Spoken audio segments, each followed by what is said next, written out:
하나님의 것은 하나님께라는 제목으로 말씀을 한번 나누고자 합니다. 일제 강점기 시절에 우리가 일본의 식민지였죠. 일제 강점기에 일본의 식민 지배를 받을 때 그것에 맞서서 독립운동을 펼쳤던 그런 세력들이 있죠. 먼저는 중국의 상하이의 임시정부를 기점으로, 또 중국의 만주를 거점으로 국외에서 주로 활동을 펼쳤던 항일 무장 독립운동 세력이 있어요. 그분들은 정말 무장해서 맞섰던 분들이고, 또 국내에서 민족 혼을 지켜내고 차세대들을 준비했던 애국 계몽 운동가들이 있습니다. 그들은 이제 국내에서 주로 활동을 했고, 무장은 아니고 이제 민족 혼을 깨우고 사람들을 교육하고 가르치는 일을 했었죠. 자, 이렇게 우리가 항일 운동하면 떠오르는 이제 봉오동 전투의 홍범도 장군이나 국내에서는 주시경 선생님 이런 분들을 우리가 떠올리게 되는데, 이런 분들이 나라의 독립을 위해서 자신과 가족의 생명까지도 백척간두에 몰아넣고 투쟁을 하는 와중에, 반면에 일본에 붙어서 자기 배를 불리면서 동포의 고열을 빨았던 그런 친일파들도 있죠. 동시에 존재를 하고 있었습니다. 우리나라처럼 강대국 사이에 끼어 있는 어떤 그런 나라의 지정학적인 위치로 인해서 수많은 외침과 함께 나라를 빼앗기는 그런 경험을 한 또 하나의 국가가 있는데요. 바로 우리가 계속해서 성경에서 언급되는 이스라엘이라는 나라입니다. 굉장히 비슷한 그런 역사적 사건을 가지고 있어요. 예수님이 활동하던 당시는 이스라엘이 지금은 이제 아주 약소국이 된 이 시리아라는 나라에, 그때 당시에는 셀레우코스 왕조라는 그런 왕조가 있었어요. 굉장히 강력한 알렉산더 사후에 나라가 제국이 4개로 나눠지면서 그 중에 하나가 셀레우코스 왕조라는 것이었는데, 이 셀레우코스 왕조에게 식민 지배를 오랫동안 당하다가 아주 극심한 고통을 당했어요. 고생을 하다가 겨우 독립했는데, 독립하자마자 얼마 안 돼서 또 로마의 식민지가 되었던 그런 상황입니다. 예수님이 활동하던 당시가 바로 그런 상황이에요. 당시 이스라엘의 독립을 위해서 항로마 독립투쟁, 무장투쟁을 벌였던 세력이 예수님의 제자 중에 시몬이라는 사람이 속해 있던 열심당, 일명 질럿이라고 하죠. 스타크래프트 하시는 분들은 잘 아시는 그 질럿이 여기서 나온 이름입니다. 열심당원들, 가슴에 늘 이렇게 단도를 품고 다니던 사람들이 있어요. 열심당원들이 있었고, 율법 교육을 통해서 민족의식 고취를 시도했던 그룹이 또 있었는데, 이들이 바로 바리새파입니다. 우리는 바리새인들에 대한 인식이 굉장히 안 좋은데, 원래는 이들이 율법을 제대로 교육시켜서 민족혼을 고양시키고 그로 인해서 결국에는 로마로부터, 외세로부터 나라를 독립시킨다라는 그런 이제 애국 계몽 운동가들에 속하는 그런 무리였습니다. 한편 이런 와중에 로마에 빌붙어서 이방 출신으로서 이스라엘의 분봉왕이 되었던, 이제 로마에서 임명해서 왕이 된 거예요. 분봉왕이 되었던 헤롯과, 이 헤롯에게 땅과 그리고 여러 지위들을 하사받고 그를 추종했던 당시의 지주들과 귀족들, 원래 기득권들인데 헤롯과 붙으면서 야합을 하면서 헤롯이 땅도 더 주고 지위도 주면서 그 헤롯이 다스리는 나라에서 이렇게 돈과 명예를 얻으면서, 권위를 얻으면서 그를 추종하게 된 헤롯 땅이 있어요. 이 헤롯 땅, 이들은 당연히 친일파가 일본을 좋아하듯이 친로마적이었습니다. 당연히 친로마적이겠죠. 그런데 오늘 본문 16절을 보면 아까 우리가 읽었는데 정말 놀라운 광경이 등장을 하는데, 어떤 광경이냐면 바리새인들이 자기 제자들을 헤롯 당원들과 함께 예수께 보낸 거예요. 바리새인들이 자기 제자들, 그러니까 이들도 역시 바리새인이라고 말할 수 있죠. 바리새인들을, 그 제자들을 헤롯 당원들과 함께 예수께 보낸 거예요. 이 조합이, 그러니까 애국 계몽 운동가들과 친일파가 지금 함께 온 겁니다. 이게 우리는 역사를 잘 알기 때문에 아무리 역사를 공부 안 했어도 기본적으로 이게 어떤 상황인지가 대충 감이 오죠. 친일파가 애국 계몽 운동가와 함께 예수님 앞에 온 거예요. 우리 독립운동가들이 그랬다는 얘기가 아니니까 오해 마시고, 그만큼 지금 말도 안 되는 일이 지금 펼쳐지고 있다는 거예요. 그들이 지금 한 배를 탈 수 없는 자들이 지금 한 배를 탄 것은, 예수님이 예루살렘에 입성하셔서 성전을 막 소란스럽게 하고, 그럼에도 불구하고 대제사장들과 장로들이 예수님이 두신 신의 한 수 때문에 꼼짝도 못하고 당했다는 그 소식을 들은 다음에 어떻게든 예수님을 말의 덫에, 그 말의 올무에 걸리게 하려고 지금 그들이 예수님 앞에 바리새인과 헤롯 당원이 몰려온 거예요. 함께 조합을 해서 예수님을 찾아온 그들이 먼저 만나서 머리를 맞대고 상의하고, 아주 골똘하게 상의를 하고, 그 다음에 입을 이렇게 하자 하고 입을 맞춘 대로 압으로 잽을 날리면서 공격을 슬슬 시작을 합니다. 간을 보는 거죠. 압으로 해요. 뭐라고 해요? 선생님이여, 우리가 아노니 당신은 참되시고 진리로 하나님의 도를 가르치십니다. 이게 아부하고 칭찬이 비슷하잖아요. 그런데 차이점이 뭐예요? 아부라는 거는 내 유익을 위한 거고, 칭찬이라는 거는 전적으로 상대방의 유익을 위한 거죠. 그 사람을 세워주기 위한 것이 칭찬이고, 그것을 통해서 내가 득을 보려고 하는 게 아부죠. 근데 겉으로 보이기는 굉장히 비슷해요. 두 개 차이가. 자, 그런데 이 철저하게 계산된 그들의 이 아부는 그냥 한 말이 아닙니다. 아주 계산을 해서 입을 맞추고 한 말이에요. 철저하게 계산된 그들의 아부는 예수님이라는 이 적의, 자기들의 공공의 적이잖아요. 이 적의 가드, 이렇게 예수님이 하고 있을 텐데 이걸 좀 내리고 수비벽을 낮추고, 동시에 예수님으로 하여금 살짝 우쭐한 마음이 들어서 과한 말을 하도록 유도를 하는 거예요. 그러니까 이게 사람이 느닷없이 칭찬을 받으면 이게 어깨뽕이 살짝 올라가잖아요. 이제 광대가 살짝 승천하고, 그거를 바란 거죠. 그래서 예수님이 말을 해도 조금 과장해서 말하고 조금 이제 흥분하도록 이제 말한 겁니다. 첫 번째 멘트를 이렇게 날린 다음에 이어서 이렇게 말하죠. 당신은 아무도 꺼리는 일이 없으시니 이는 사람을 외모로 보지 아니하심입니다. 이렇게 두 번째 멘트를, 하나처럼 보이는데 사실 두 개의 멘트죠. 첫 번째 멘트를 날린 다음에 두 번째 멘트를 날립니다. 당신은 아무도 꺼리는 일이 없으시니 사람을 외모로 보지 않으시기 때문입니다. 이렇게 말하죠. 이제 슬슬 본격적으로 공격을 위한 시동을 거는 거예요. 당신은 부와 명예, 권력과 같은 사람의 외모를 보지 않고 아무도 꺼리끼는 일이 없으니까 유대인들에게 부과된 황제의 세금을 비판하는 일에도 거리낌이 없으시겠죠? 성전도 뒤엎어버리신 노박구 상남자가 이제 와서 슬 뒤로 빼진 않겠죠? 라고 얘기하시는 거예요. 이렇게 물어보는 거예요. 무슨 얘기인지 아시겠죠? 이 말에는 그게 숨어 있는 거예요. 당신 성전도 뒤집어 엎었잖아. 완전 상남자잖아. 노박구잖아. 한 번 들이대면 절대로 물러서지 않잖아. 그러니까 황제가 사람들에게 부과한 세금도 허튼 소리 안 하겠지? 뒤로 물러나지 않겠죠? 라고 미리 이렇게 포석을 놓은 거예요. 자, 이제 밑밥을 다 쳤죠. 밑밥을 다 쳤으니까 드디어 이제 회심의 일격을 날립니다. 가이사, 로마 황제 시저를 얘기하는 거예요. 로마 황제 시저에게 세금을 바치는 것이 옳습니까? 옳지 않습니까? 야, 이게 이제 성경에 수많은 그 가시를 감춘 채로 예수님을 사실은 공격하는 그런 말들이 성경에 참 많이 등장해요. 복음서에 많이 나오는데 그 중에서 이들이 지금 이 던진 말은 가장 강력한 한방이라고 말할 수 있습니다. 황제에게 세금을 바치는 것이 옳으냐 그르냐, 이런 이 질문이 그 안에 감추고 있는 속내로 볼 때 가장 최강의 공격이에요. 당시에 광대한 영토를 지배하던, 당시에는 세계 전부라고 말할 정도로 지중해 주변을 완전히 통치하던 로마 제국, 이 로마는 정복지의 문화와 종교를 대부분 그냥 인정해줬어요. 탄압을 심하게 하지 않았습니다. 인정해주면서 소위 우리가 일본 이제 식민지 시절에도 문화 통치를 받던 시절이 있잖아요. 이 문화 통치처럼 소위 팍스 로마나라고 해서 문화 통치, 평화 통치를 했습니다. 로마는 문화와 종교를 인정해주면서 그냥 일반적으로는 그냥 그들이 하는 대로 내버려 두는, 그리고 세금만 잘 바치고 로마의 통치에만 따르고 하면 그냥 두는 형편이었어요. 그러니까 이거를 팍스 로마나라고 하고 평화롭다라고 얘기를 하죠. 그런데 이 로마의 평화는 가장 중요한 로마에 바치는 세금에 저항하거나 반란을 꾀하면 가차없이 압도적인 무력을 사용해서, 로마의 그때 군사문화는 아주 지금 미국이 전 세계하고 싸워도 뭐 비등비등하다고 할 정도로 압도적인 무력이었습니다.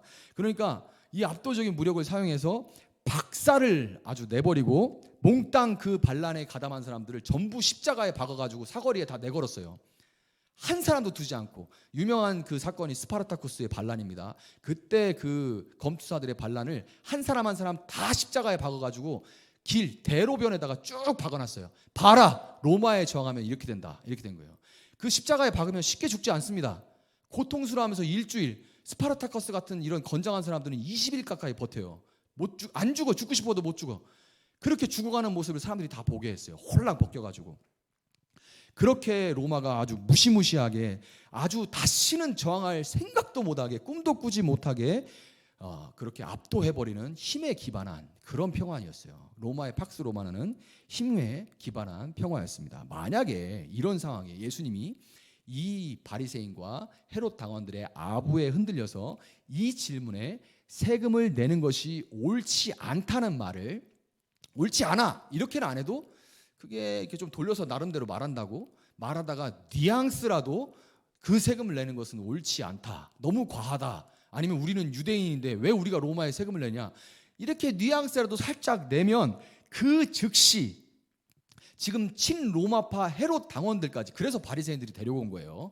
너희도 증인이다 이러고서 친로마파, 그러니까 친일파들을 옆에다 놓고서 유도한 거죠. 뉘앙스라도 그 말 한번 해라 이렇게.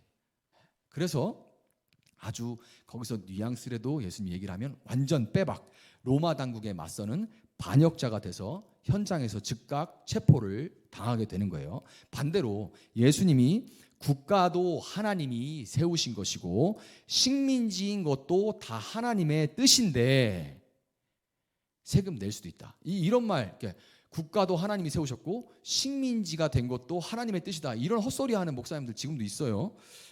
이거 진짜 헛소리입니다. 그런데 하나님의 뜻이 그런 뜻이 어디 있어요? 그러니까 예수님 이렇게 말씀하시면서, 그러니까 세금 내도 괜찮아, 세금 내는 거 오라, 이렇게 예수님이 대답을 하시면 그들은 이제 제일 원하는 거는 즉각 잡혀가는 건데, 예수님이 만약에 이렇게 답하신다고 해도 손해볼 게 전혀 없는 게, 당시에 이스라엘 사람들은 로마가 부과한 세금과 그 세금 외에 그 밑에 세리들이 자기들이 먹을 것을 위해서 더 추가한 것들이 많아요. 이것저것 붙여가지고 원래 100원이면 200원, 300원을 만들었단 말이죠. 그러니까 이 세리들이 덧붙인 것까지 과중한 세금 때문에 너무나 고통스러워하고 있었어요, 일반 사람들이. 그런데 그런 사람들 앞에서 성전을 뒤엎어도 종교 지도자들이 대놓고 예수님을 잡아가지 못할 정도로 지금 그들이, 이 대중들이 선지자로 생각하고 있고, 더 나가서 이스라엘을 구원할 메시아로 따르고 있는 예수님, 지금 예수님을 따르는 사람 다 그렇게 생각하고 있단 말이에요. 저분이 이스라엘을 구원할 거야. 자세한 내용들은 아직 그들은 모르니까요. 그러니까 그렇게 생각하고 있는, 그래서 그 사람들 눈치 보느라고 지금 대놓고 바로 잡아가지도 못하고 있는 이런 상황에 예수님이 공식적으로 세금을 내라 이렇게 얘기를 하시면, 그 순간에 에라이 저런 게 무슨 선지자냐, 에라이 저런 게 무슨 선지자냐, 우리 생각도 하나도 안 하는 게 저런 게 무슨 선지자냐, 하나님의 선지자 같은 소리 하네, 이렇게 누군가 한마디를 내뱉고 옆에서 막 선동을 하고 그러면서 이제 거기서 대제사장들과 서기관들과 그리고 이 헤롯 당원과 바리새인들이 심어놓은 사람들이 막 이렇게 얘기를 해서 부풀리면, 이게 얼마나 무서운지, 군중심리라는 게 얼마나 무서운지 우리는 잘 알죠. 너무 잘 알아요. 우리나라는 특히 잘 압니다. 제가 철모로던 대학생 시절 때도 온 국민이 그때 당시에 그 언론들의 지속적인 망신 주기로 인해서 한때 모든 국민들이, 저도 그랬어요. 많이 그래서 후회를 했습니다. 넘어져도, 감기를 걸려도, 뭔 일 있어도 다 아무개 대통령 때문이다 라고 말했을 때가 있었습니다. 저도 그랬었어요. 저도 뭣도 모르고, 왜 그러는지도 모르고, 이유도 제대로 모른 채로 그냥 남들이 그러니까 저도 누구 탓이야 누구 때문이야 이렇게 한 적이 있습니다.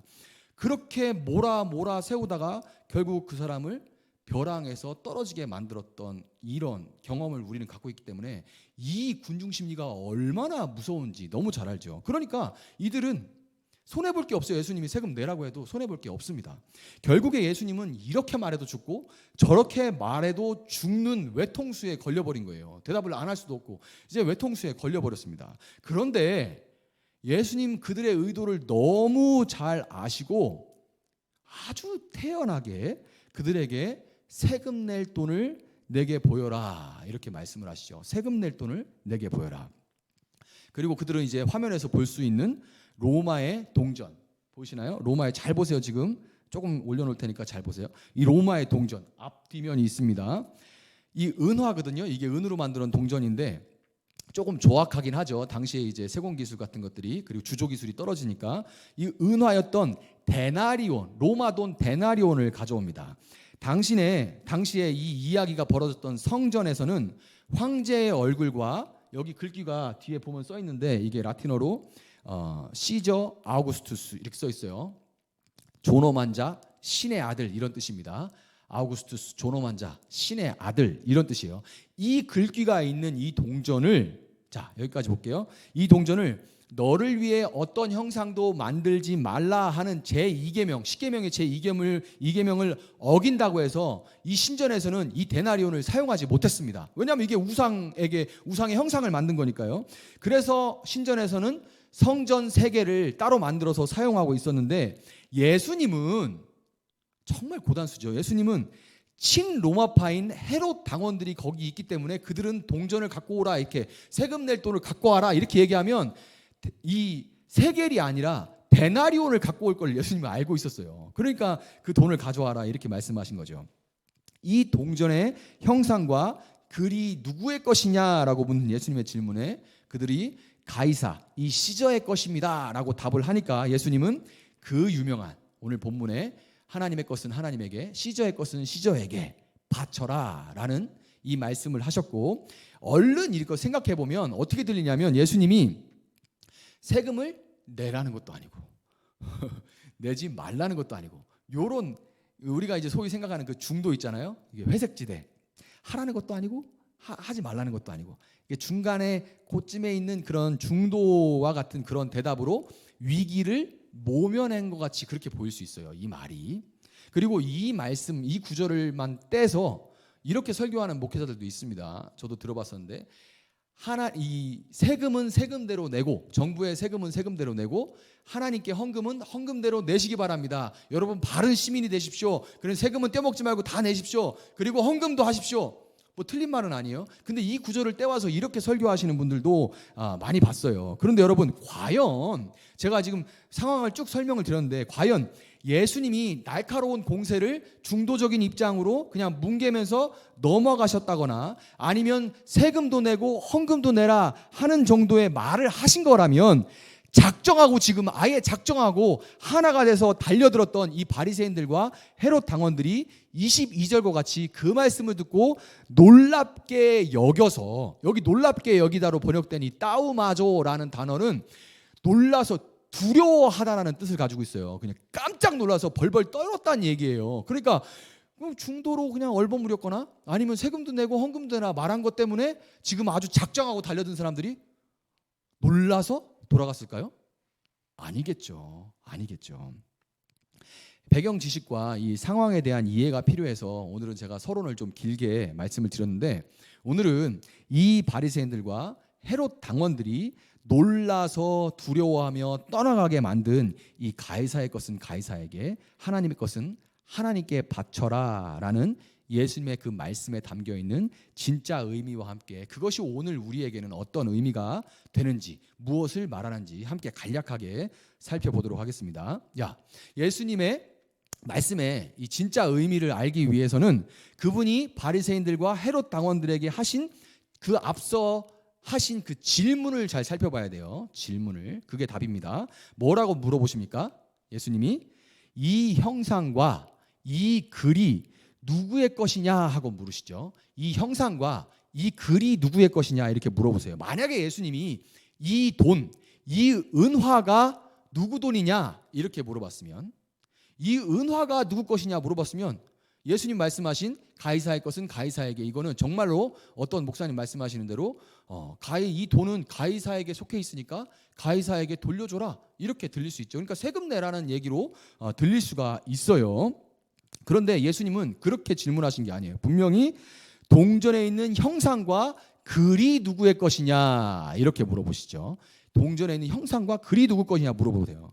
아까 화면에서 봤듯이 이 동전에는 황제의 형상이 이제 원어로 에이컨이라고 합니다. 에이컨, 영어의 아이콘의 어원이죠. 우리가 아이콘 많이 쓰잖아요. 그래서 이 아이콘의 어원인 형상이 에이콘입니다. 그리고 카이사르 아우구스투스, 황제, 존귀한 자, 신의 아들이라는 글, 이 에피그라페가 동전의 그 은화에 새겨져 있었어요.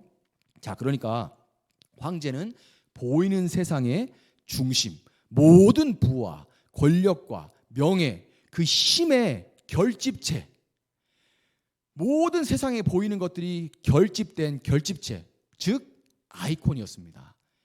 이 황제는 세상의 모든 힘과 모든 권력과 모든 명예와 돈이 결집된 결집체 아이콘이었어요.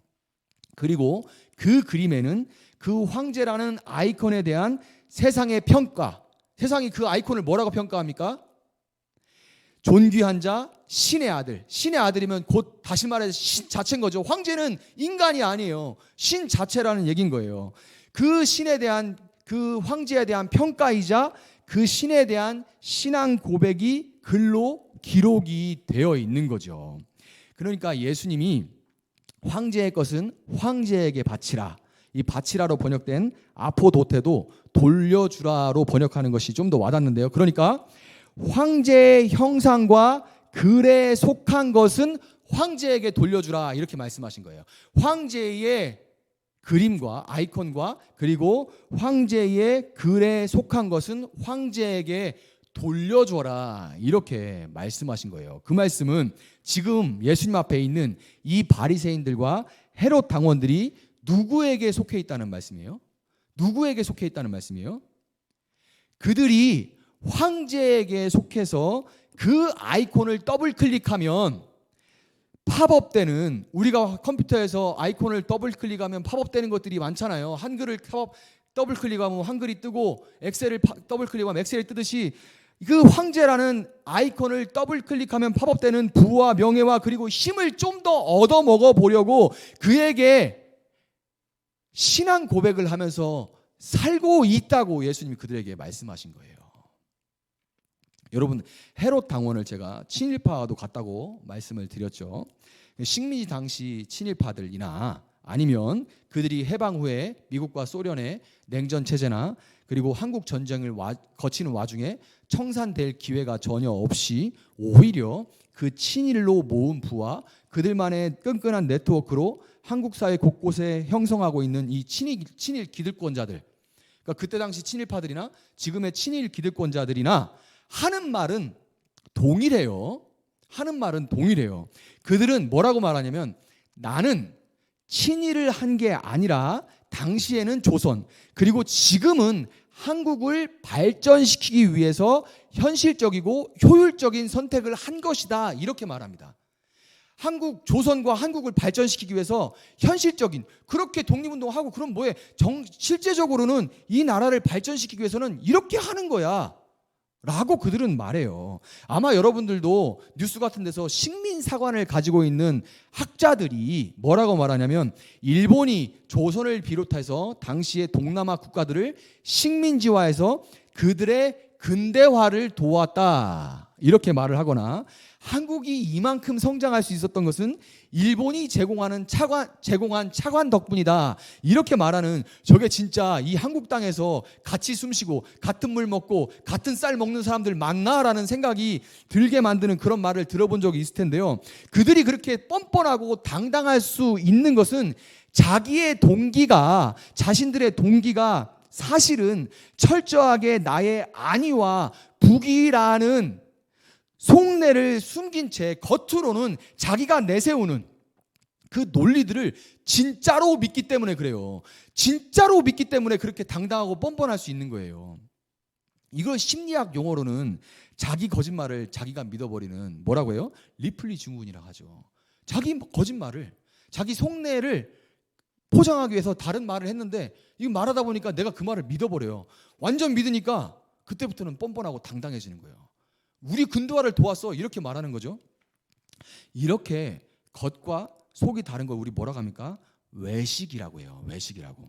본문 19절에서 예수님은 그들의 외식을 악하다고 꾸짖으시면서 그들에게 너는 철저하게 황제에게 속해서 너 자신만을 위해서 사는 자다라고 선언을 해버리신 겁니다. 헤롯 왕에게 그렇게 선언해버리신 거예요. 너 외식하는 자요, 너는 철저하게 너 자신만을 위해 살아가는 자다. 너의 유익만을 위해 살아가는 자다. 네가 포장한 거 다 껍데기야. 네 안에 오직 너만을 위해 살아가고 있잖아 라고 선언하신 거예요. 그렇다면 헤롯 당원은 그렇다 치고 이 바리새인도 동일한 평가를 받은 이유는 무엇 때문일까요? 그들이 여러분 진정 애국 계몽 운동을 하는 독립운동가들이었다면 나라와 민족을 사랑하는 사람들이잖아요. 그러니까 그들의 유일한 주적은, 진짜 적은 오직 로마와 거기 부역자들입니다. 로마와 그 부역자들이 애국 계몽 운동가들의 진짜 적들이죠. 그러니까 예수님은 그들과 성경에 대한 해석이 좀 다르긴 하지만 예수님이 하는 일들을 한번 뜯어보세요. 예수님이 하는 일들을 뜯어보면 사실은 백성들을 먹이고 그들을 귀신을 쫓아주고 그들의 병을 고쳐주시는 일을 했죠. 그러니까 민족을 사랑하는 사람들이 볼 때는 좀 해석이 좀 다르니까 불편하기는 하지만 오히려 예수님의 등장은 기뻐할 만한 일인 거예요. 지금 도탄에 빠진 백성들에게, 소망이 없는 백성들에게 그래도 그들에게 먹을 걸 주고 그들을 고쳐주고 귀신을 쫓아주면서 하나님을 전하고 있으니까 이게 그렇게 주적인 로마나 그 부역자들을 미워할 만큼 그렇게 미워할 일은 아니죠. 제가 아침에 단톡방에다 박진영 씨 그 영상을 올렸는데 보신 분들이 있을지 모르지만 혼자 자신의 논리로 그 영어 성경 킹제임스 버전만 막 그렇게 들이파니까 오류가 생겨서 이게 오류 쪽으로 가서 이제 약간 이단의 교리와 비슷하게 된 면들이 있는데, 그러나 저는 박진영 씨 안 미워합니다. 그는 프로가 아니에요.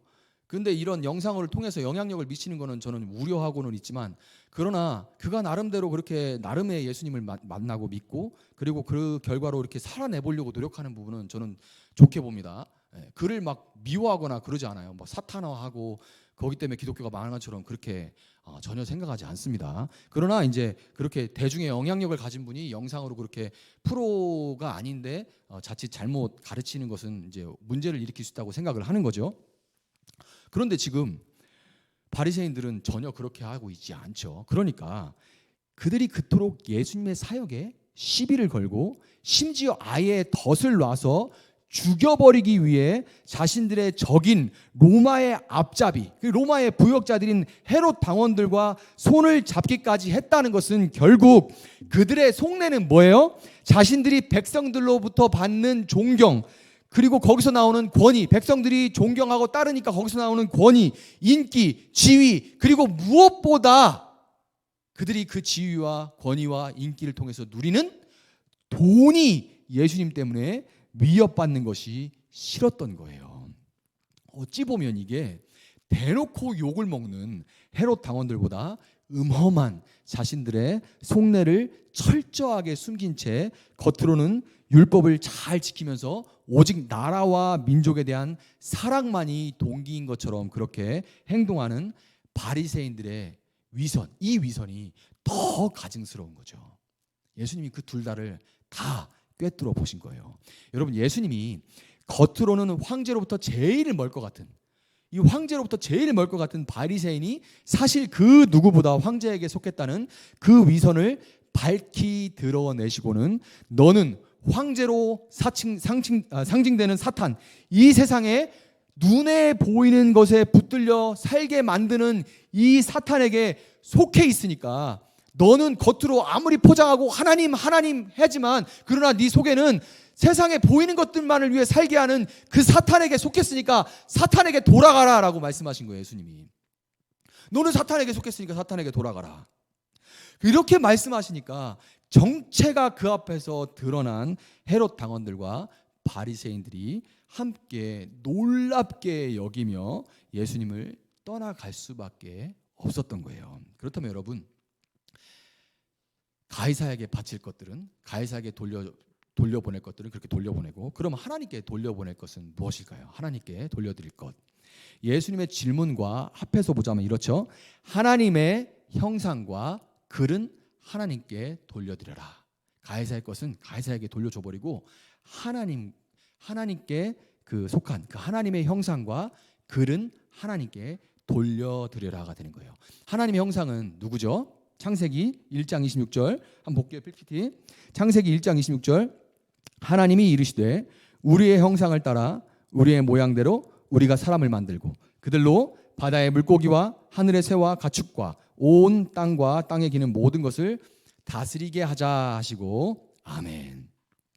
여러분, 예수님이 왕으로서 예루살렘에 입성하신 것은 죄로 인해서 깨어진 하나님의 형상, 하나님의 방식대로, 그 사랑의 방식대로 창세기 1장 26절을 수행할 수 있는, 그 수행하기를 원하고 수행할 수 있는 하나님의 형상을 회복하시기 위해서 예수님이 예루살렘의 왕으로 입성하신 거예요.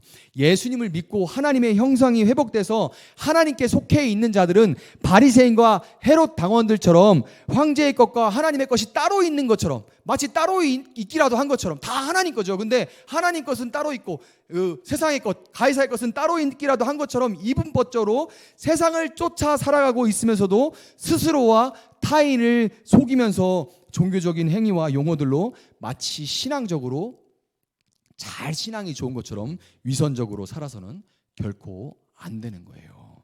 여러분, 우리는 일주일 내내 세상의 정신과 문화에 빠져서 오직 황제에게 속한 것들만을 위해서 살아가면서도 때로는 그것들을 위해서 온갖 불법과 편법을 행하면서도, 우리가 정치인들이나 누가 불법과 편법을 행하면 욕하면서도 정작 내가 그러고 있다는 거는 모르고 넘어갈 때, 아니면 그냥 다 이 정도는 괜찮지 하고 넘어가는 일이 얼마나 많은지 몰라요. 때로는 세상의 그 황제에 속한 것들을 위해서 불법과 편법을 행하면서도 헤롯 당원들이 스스로는 나라의 발전을 위해서라고 속이는 것과 같이 교회에 와서 예배드리고 헌금하면서 나는 하나님께 속해 있다, 교회를 위해서 나는 그래도 헌신하고 있다라는 그런 착각에 빠져 있는지 스스로 돌아봐야 하는 겁니다. 반대로 우리는 내가 교회에 오래 다니고 나름의 경건 생활도 하고 새날도 하고 나름의 그런 경건 생활도 하고 있지만 그것이 스스로 잘하고 있다는 종교적인 자기의가 돼서 그 신앙으로 하나님의 나라, 그 신앙으로 하나님의 나라를 살아내는 것이 아니라, 섬기는 것이 아니라 도리어 내 기준으로 다른 사람들을 판단하고 정죄하고 그들을 시험에 빠뜨리고 있는 것은, 그들에게 무거운 짐을 부과하고 있는 것은 아닌지 우리가 돌아봐야 되는 거예요. 그 동기가 무엇인지 예수님 분명히 보고 있단 말이죠. 겉으로 어떠하든지 예수님은 속내를 보고 계신다는 거예요. 여러분, 우리는 하나님의 형상으로서 우리의 겉과 속이 온전히 하나님께만 드려지고 우리에게 맡기신 땅과 지역에 황제가 존귀한 자다, 황제가 신의 아들이다, 이렇게 고백하면서 그 아이콘을 클릭하면서 그로부터 떨어지는 것들을 위해서 살아가는 사람들을 하나님께 돌려드리고 그들로 오직 예수님만이 하나님의 아들이라고 고백하게 하는 그런 삶을 살아가야 한다는 것을 여러분 꼭 기억하시기를 바랍니다. 말씀을 정리하도록 할게요. 자, 요한복음 18장 31절에는 예수님이 재판을 받으시는 장면이 나옵니다. 이제 오는 주가 예수님 고난주간이기도 하고 또 예수님께서 그 십자가의 길을 걸어가시는 그 한 주가 되고, 이제 그래서 17일 날이 부활절이 되는 건데요. 요한복음 18장 31절에는 예수님이 재판을 받으시는 장면이 나와요. 로마 총독 빌라도 앞에서 재판을 받는 장면이 나오는데, 로마 총독 빌라도가 유대인들이 예수님을 고발하는데, 이것저것 막 고발하는데 빌라도가 듣기에는 다 종교적인 일들일 뿐인 거예요. 그래서 빌라도가 너희가 데려가서, 너희 법이 있으니까 너희 알아서 해라, 너희 종교법이 있지 않냐, 너희가 알아서 해라, 그렇게 빌라도가 얘기를 하니까 유대인들이 뭐라고 얘기하냐면 우리에게는 사람을 죽일 법이 없나이다, 이렇게 대답을 해요. 우리에게는 사람을 죽일 법이 없나이다. 여러분, 근데 이거는 맞는 말이 아닙니다. 왜냐하면 우리가 사도행전 7장에 보면 스데반 집사가 돌에 맞아 죽는 장면을 봐요. 그가 설교를 하고 나니까 유대인들이 귀를 막고 이를 박박 갈면서 돌을 집어들어서 그 자리에서 스데반을 돌로 쳐서 죽입니다. 왜? 신성모독이라고. 그러니까 유대인들은 종교법, 특히 이 신성모독죄로 사람을 당장 즉각적으로 돌로 쳐서 죽일 수 있는 법이 있어요. 이 종교 지도자들과 바리새인과 그리고 이 헤롯 당원들 그리고 백성의 장로들이 사실 마음만 먹으면 어떻게든 선동을 하고 어떻게든 조작을 해서 예수님 정도는 그냥 신성 모독으로 몰아가가지고 신전을 흔들었으니까요. 신전 모독죄로 몰아서 돌로 쳐 죽일 수 있는 능력을 가지고 있는 사람들입니다. 어떻게든 마음만 먹으면 그렇게 할 수 있죠. 그런데 그들이 이토록 치밀한 작전을 짜서 머리를 맞대고 입을 맞춰갖고 와가지고 예수님을 말의 올무에 걸리게 하려고 했던 이유는 그들이 예수님을 정치범으로 몰아서 종교법으로 모는 게 아니라 정치범으로 몰아서 로마법에 따라, 이스라엘의 그 종교법이 아니라 로마법에 따라서 십자가에 달아버리고 싶었기 때문에 그래요. 그들은 예수를 홀랑 벗겨서 십자가에 달아서 만민이 보는 앞에서 봐라. 왜냐하면 이 신명기 21장 23절 우리가 하는 새날에 지금 신명기 하잖아요. 거기 무슨 말씀이 있습니까? 나무에 달린 자마다 하나님의 저주 아래 놓인 자다. 이 구절이 있어요. 그러니까 봐라, 이는 선지자가 아니다. 만약에 하나님이 정말 이 사람이 선지자라면 하나님이 이를 저주 아래 달린 나무에 뒀겠냐? 그러면서 만천하에 예수님을 조롱하고 그를 따르는 사람들을 완전히 망가뜨려 버리고 예수님이 사기꾼이었다는 걸 온천하에, 저주 아래 놓인 자라는 걸 온천하에 보여주고 싶었던 거예요. 왜냐? 예수님이 자꾸 자기들의 아픈 부분을 건들거든요. 그 위선을 막 뒤집어 까거든요. 그러니까 너무 싫은 거예요. 자기들의 기득권을 흔들고 자기들의 속내를 밝히 드러나게 하니까 너무 화가 나서 이거는 이 저주 아래 놓였다는 걸 만천하에 드러내겠다. 그러니까 그냥 돌로 쳐서는 안 돼. 그랬다가는 자칫 이 따르던 자들이 그를 순교자로, 마치 지금 세례 요한 따르듯이 추모하듯이 그렇게 추모하면 어떻게 안 돼. 그래서는 절대로 정치범으로 십자가에 달려가지고 수치를 당하고 죽어야 돼 라고 그를 몰아갔던 거예요. 여러분, 근데 인간이 아무리 악한 꾀를 내봐야 하나님보다 뛰어날 수는 없어요. 예수님이 나무 십자가에 달려 죽으신 것은 하나님의 계획이었습니다. 그들은 자기들이 지금 하나님의 계획대로 만들어가고 있다는 걸 몰랐던 거예요. 하나님의 큰 그림을 그들이 나서서 열을 내서 만들어주고 있다, 그려주고 있다는 것을 그들은 몰랐던 거예요. 그리고 예수님은 그 계획을 알고 계셨기에 그 불법한 일을 묵묵히 당하시면서 그 길을 걸어가심으로 마침내 우리의 모두의 죄를 대신 지고 저주를 받아 죽으심으로 그분을 믿는 모든 자들이 하나님의 형상을 회복하고 하나님의 나라를 위해 살아갈 수 있도록 해주셨습니다. 여러분, 다음 주 부활절까지 한 주는 특별히 여러분 예수님의 십자가를 더 깊이 묵상했으면 좋겠어요. 우리가 하나님께 속해 그분을 위해 살아갈 때 세상이 잘한다 그렇게 말해주는 경우 거의 없습니다. 세상은 우리를 미워하고 우리가 바르게 하나님 말씀에 섰을 때 세상의 어둠들이 드러나고 세상의 속내가 드러나기 때문에 세상은 우리를 미워할 수밖에 없지만, 그러나 하나님은 반드시 우리 삶이 그분의 나라를 위해서 의미 있고 가치 있게 사용되실, 그게 때로는 우리 눈에 지금 당장 보이지는 않을 수도 있어요. 제 삶도 의미가 있을까요? 이렇게 살아가는 게 의미가 있을까요? 예수 믿고 살아가는 게 정말 의미가 있을 거예요? 저 하나 이렇게 산다고 의미가 있을까요? 라고 생각할지도 모르겠지만, 그러나 하나님은 우리 삶이 하나님의 나라를 위해서 의미 있게 가치 있게 사용되게 하실 놀라운 계획을, 큰 그림을 갖고 계시다는 것을 여러분 믿으시고 묵묵히 자기 십자가를 지고 주님의 가신 길을 따라갈 수 있는 여러분과 우리 세종나비교회가 될 수 있기를 예수님의 이름으로 축복합니다.